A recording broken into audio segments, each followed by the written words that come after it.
Welcome to another God Reports and Assist News interview. And I'm joined by Peter Wooding with the Global News Alliance. And our special guest today is Jeff King with International Christian Concern. They're doing important work in raising awareness about the plight of our suffering brothers and sisters around the world. So Jeff, tell us more about what's happening in the parts of the world that are so difficult and dangerous for believers. Yeah. Well, first off, thanks for having me, and I'm a big fan of Assist News. I've read you guys for years and years. So let's see, if we're looking around the world, the first place I always point people to is Nigeria. As you know, most people think of North Korea. If you say, where's the worst place? It's North Korea. And it's hard to argue that. But it can definitely be argued, because if you're talking about the number of deaths, it is Nigeria. Okay. So for the last 20 years, radical Islamists have come in and they've just butchered Christians. So almost 100,000 have died. 3.5 million plus Christian farms have been stolen. And basically, it's kind of a stealth jihad. It's a slow-mo genocide. It's a stealth jihad. And the most disturbing thing, and this is me saying this, but you could talk to any Nigerian and they'll tell you the same, who's a Christian.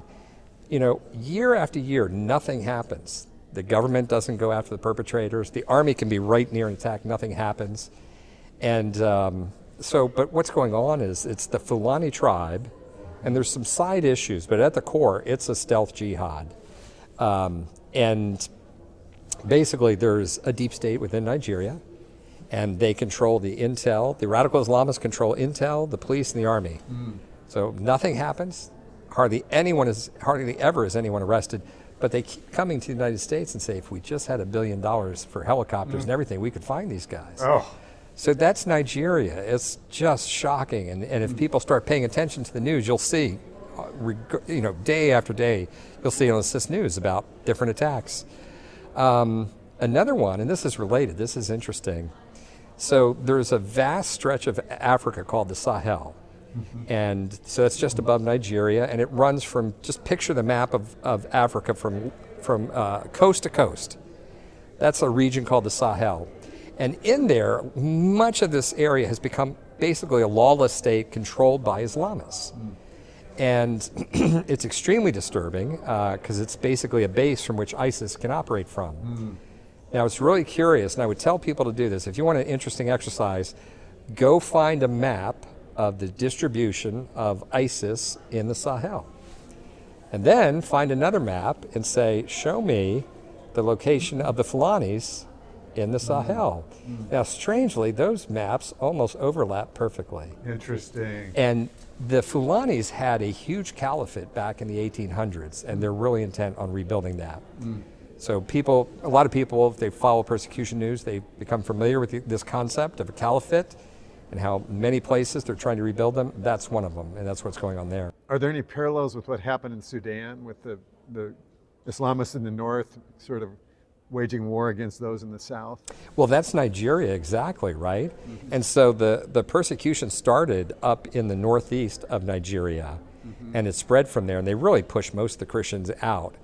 Now, the middle of the country, the south was always Christian. The middle of the country is kind of the agrarian heartland. It's our Midwest, and it's where all the food is grown and the cattle are, et cetera, are the good grazing grounds. And for hundreds of years, the Christians have owned this heartland, and the Fulani tribesmen, they had cows, but they were migratory, and they would follow the rains, and naturally there's going to be a conflict there, and your cows will come in and eat crops. But look, for hundreds of years that's happened, and they would peaceably say, oh my gosh, I'm so sorry, our cows have eaten some of your crops, let's make amends. And then, that was it, and everyone was fine. So what happened was, again, 20 years ago, that's when the arms started to come in, and foreign fighters. So the fighters are foreign. You talk to the people who are attacked, and they said, yeah, these guys were from another country. So they've pushed out of, it really started in the northeast, then the north, they've pushed down, and now there's just this massive takeover of these lands.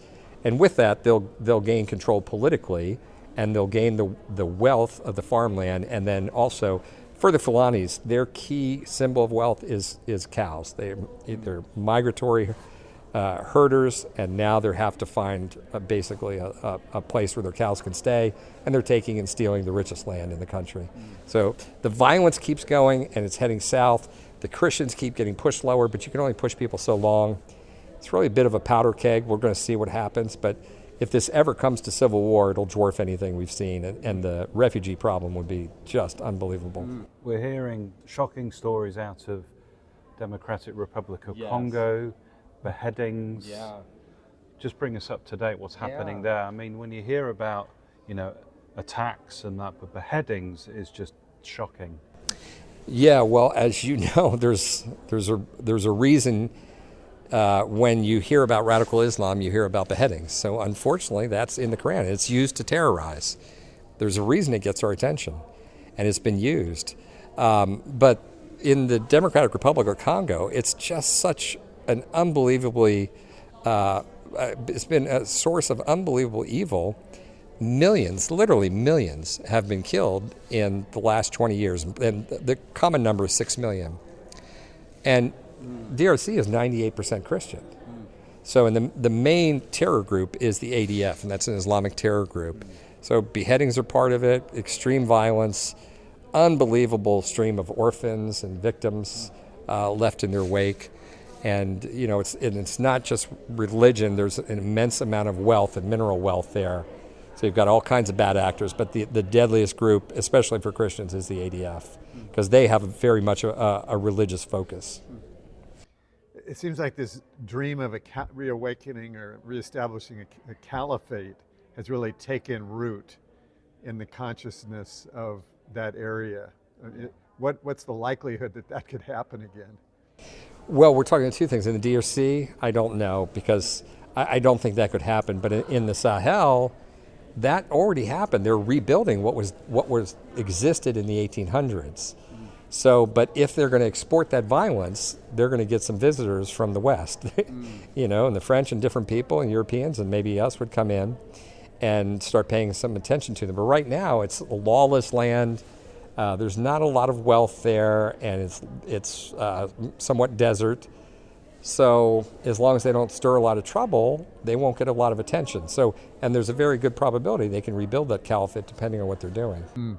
You would expect in the midst of this, the churches to diminish but we always hear in these persecuted countries the churches are growing more than ever. What are you saying? Yeah, that's generally true. I mean, we've all heard that saying that the martyr's blood is the seed of the church, right? And we've all know this instinctively as Christians. It's like there's a connection between persecution and church growth. And, early on when the Lord, he just called me miraculously to ICC. And he kept saying in the beginning, I want you to listen to the message of the persecuted, listen to the message of the martyrs, and I want you to shout this to the world. He says, it's not for you. I want you to, it's life, it's spiritually transforming, and I want you to learn this and do it. And it took me so long to learn that, probably 10, 15 years before I really understood this connection and why. Why does it work? And it's so powerful, but it's basically this. So, the persecuted is either, they're beaten on a regular basis, all kinds of torture, everything, depending on where you're at and what you're going through. But almost any of it will strip you of your resources. And all of us have idols we rely on in life. We don't even realize it. So we might be chasing fame or achievement or wealth or popularity, or, be popular with the opposite sex, whatever it is. There's a million of them. And we're all chasing those things. And an idol is anything you live for or try to live through, the power you try to live through it. Well, those things all become worthless. When you're under extreme duress, the value, they're all stripped bare. They cannot give you any life. And your self-strength, which we all rely on and we prize, especially as guys, we prize our strength and our determination and our drive. None of this helps you. And you're quickly, you are sentenced to something you don't have the strength to carry out. And so then what happens? Then people are forced to cling to the Lord.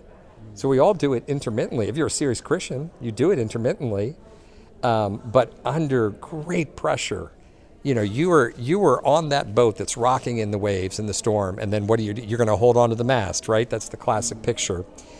So what happens that when we do that, I always say the Lord is a sucker for us in need.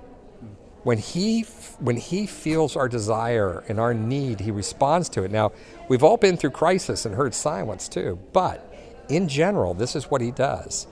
And he will take you through this process.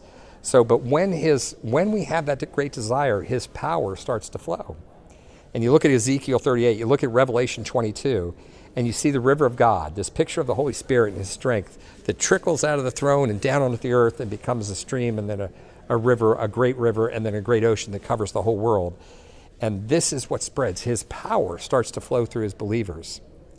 Now, if you're in the desert and you have a canteen, everyone will gather around you. If you're in the dark and you hold the light, everyone will gather around you. And that's the picture. And I used to think this was just for the persecuted. But I realized after a very long time, I understood what the Lord was saying, because it's for the West too. So our prisons are cancer and their disease and bankruptcy and anxiety and meaninglessness and loneliness. Drug addiction, on, especially drug addiction nowadays. Oh my gosh, destroying us. So, but all those things are prisons, just as effective as Evin prison in Iran at torturing you and stripping the life out of you. So the Lord wants the same thing for us here. We're all suffering. It's supposed to be a door of transformation. It's not a destination, it's a door to take you to a place you'll never get to on your own, because you must cling to the Lord. You get stripped of your idols, stripped of your strength, and then we cling, and the river flows, and we come alive, and then we transfer our faith to others, so the church grows. Tell us about some of the personal reports that you receive, both positive and not so positive, coming out of these places. Yeah, well, it's constant, and I mean, it's everything. So, in the West here, we suffer light persecution, so you'd have job discrimination. And this will kind of show you there's a spectrum to persecution. So you could have job discrimination. You could have, general light cultural hatred. That's kind of where we're at in the West. And then that can go to, let's say you go to one of the Muslim countries in the Middle East, and there you'll find that you're very much a second-class citizen. And it's going to be very hard to get a great education for your kids as a Christian. And they'll be passed over in favor of the Muslim kids. And very smaller percentage of Christian kids would get into college. And then afterwards, when you work, you can only rise so high because you can't rule over a Muslim. So that's a very common, that's all light persecution. And then you can go to India, and India would be mid-level.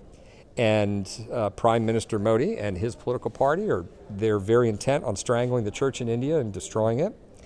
So, and they activate the masses, and they'll come in and beat Christians in the streets. They'll come in with clubs, beat Christians in the church, beat pastors, sometimes kill them.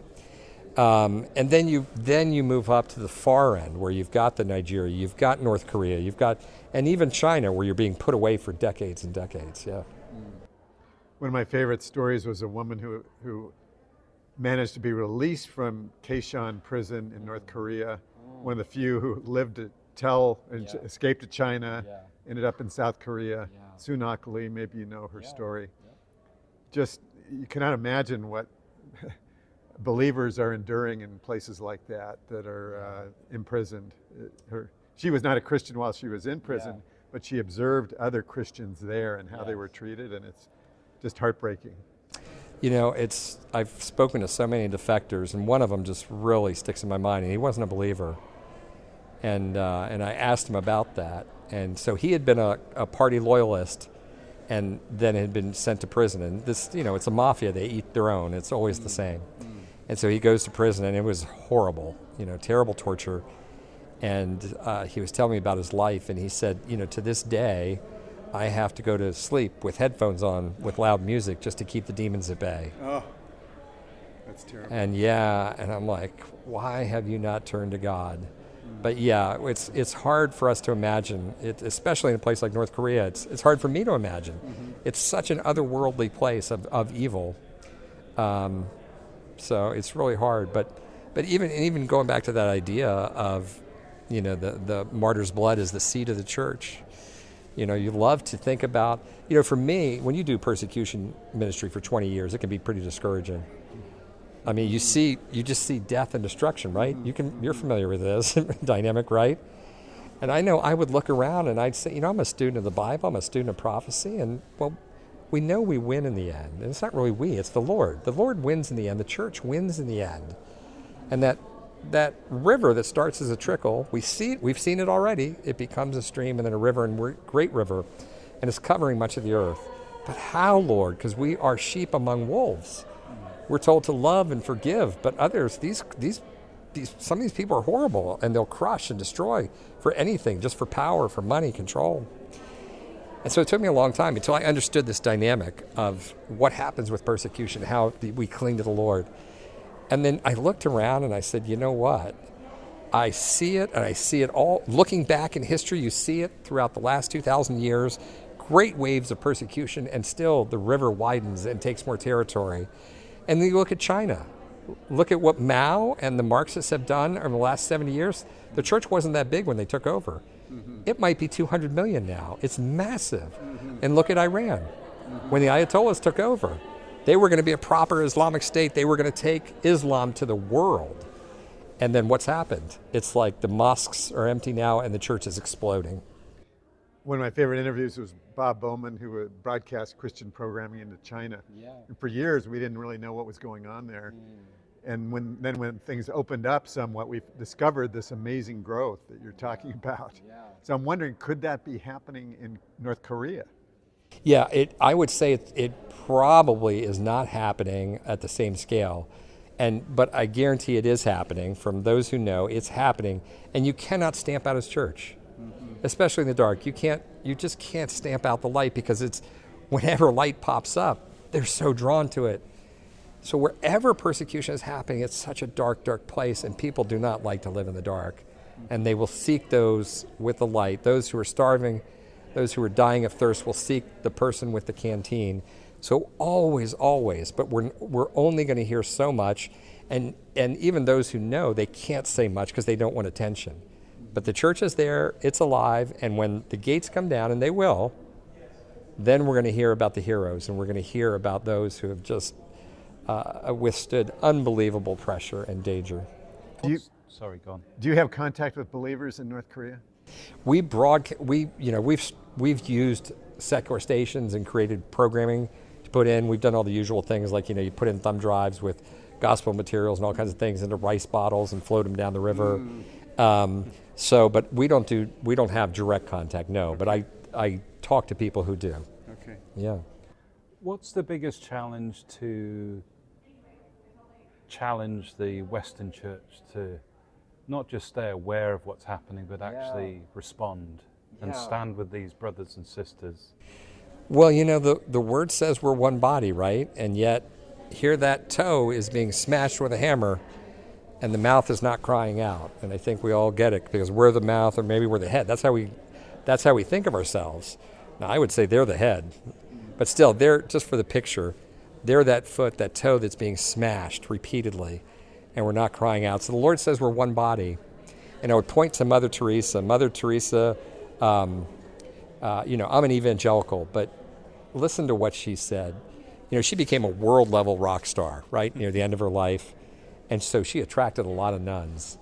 And what was she doing? She was in the streets of Calcutta, taking the people who were dying off the streets and giving them a little love and a little dignity before they died.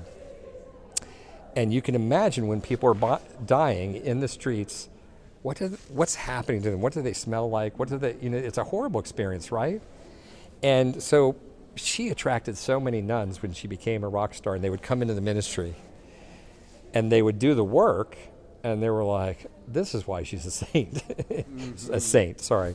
And but they'd ask her, they'd say, Mother Teresa, how do you do this? This is rough work. And everyone we touch dies. And she said, everyone I touch, I'm touching the body of Jesus. Now, I would argue that theologically, but at the same time, I totally get it. So, but she says, when I stroke somebody's forehead, and when I stroke their hair, I'm serving the body of my Lord. That's what we need to do. It's we are one body, and the Lord has called us to not be isolated and to think about our brothers and sisters. And we've been blessed so much, so how can we help them? But I'd say, too, anybody, it's in your self-interest. It is absolutely in your self-interest to follow the persecuted because of their transforming truths. They will transform your faith. Anybody who's involved in persecution ministry who follows this, your view of Christianity is completely changed, and the lessons you learn are completely changed. I'm preaching to the choir here, I know. And it's like, and there's a reason when people get involved, they're so intrigued and they're stuck. They follow them because you learn so much. You say, oh my gosh, that's what Christianity is supposed to be. My father interviewed Mother Teresa. He did. He always said one of the most profound things she said to him was, we pray for you in the West because it must be much harder to be a Christian in the West because you've got so many material temptations, you know. That was very humbling. So that was a very interesting perspective. Powerful. Yeah. Yeah, and you'll hear the persecuted, I mean, it's China, different places, they'll often pray for a rise in persecution because it's like we are asleep in the light, there's no doubt. And again, we have great wealth and great spiritual poverty. So, and the Lord's whispering to us through the persecuted, and He's trying to wake us and trying to bring us to a life. And even in our suffering, He is whispering to you, saying, cling to me. He's trying to take you to a place you can never get to on your own. I heard a story about a woman who managed to leave Iran and all the pressures that are there as a Christian, came here, decided willingly she wanted to go back because she was falling asleep here as a believer. And she said, it's too comfortable here. I want to go back to my people. And that really was a convicting testimony. How is that? Yeah. One of my heroes as well is Baroness Caroline Cox, who fearlessly challenges the British government to do something. Does, yeah. Have you seen any signs of hope of Western governments actually helping to make a difference? Absolutely. Yeah, there's always people that the Lord's using. I think when I look back over the years, there were many Jewish members of Congress that really cared. They understand, of all people, they understand persecution. And they were motivated. They were motivated to push for religious freedom. And then there's plenty of Christians. There's just people that care. And so it's the minority. Most don't. But there's a number of people that have just, their whole career, they've done amazing things. And I'll give you the home run story of what advocacy can do. Unfortunately, this is not the week to week or day to day. But here's the home run story. So years ago, North Africa, there's a country where Christianity has exploded. It was exploding. And so the Islamic leadership gathered the evangelicals together, the leading leaders, and maybe there's 7 of them, I can't remember. And they said, listen, here's what's going on. We're going to put you guys in jail, and we're going to shut down your churches, and we're going to fine you $7,000, which is an unbelievable amount of money for them. So I brought one of them over to D.C., and this guy he was an excellent witness. Many people kind of become prima donnas when you take them downtown and start introducing them to senators. But this guy was a humble believer, very high trust, so he's a great witness for what's going on. So we ran around, we're just knocking on doors everywhere and telling the story of what's happening. And he goes home, and he sent me this email, and I've kept it to this day, because he's like, you're not going to believe it. He's like, the same guys that rounded us up before, they rounded us up again, and they said, listen, we know someone's been talking in Washington, but we just want you to know we're all on the same team. You don't need to go to Washington. Just tell us if there's any problem. And so there's no arrests. The churches are open. You're all free to go. Wow. That's what can happen. So, but that's not going to happen in an Iran. That's not going to happen in a North Korea. But that's what can happen. And it's typically that back channel communication. That's the most effective. So a senator, from here calls over there. Now, this country was receiving a lot of foreign aid. They were battling Islamist terrorists. They had a very tight relationship. They were feeding us a lot of intel, and we're giving them a lot of money for arms and for just general aid. And that general aid, as you're reading about now with the Trump administration, look, a lot of it goes, so they're buying yachts and villas and sending their kids to the West. Well, that money becomes very important to them, so that when we get on the phone, and if anything threatens that, they're going to call down to that regional police captain and say, you're causing trouble, cut it out. So that's kind of why you do. That's why a lot of times we're pushing out that money. It's influence. But that's what the senator can ride on. That's what the congressman, the congresswoman can call over and use and say, listen, we're hearing about this thing. Can you look into this and just see what's going on? So, yeah. If people want to support you, what's the best way to do that? Persecution.org. There's a magazine you can get on persecution. Sign up for the magazine. But go there and you can read about different things and help with a cause you like. Well, we so appreciate you being here and helping to raise a bit our awareness and about these very inspiring believers overseas who are struggling for their faith. Thank you, Jeff King, for all you do with ICC.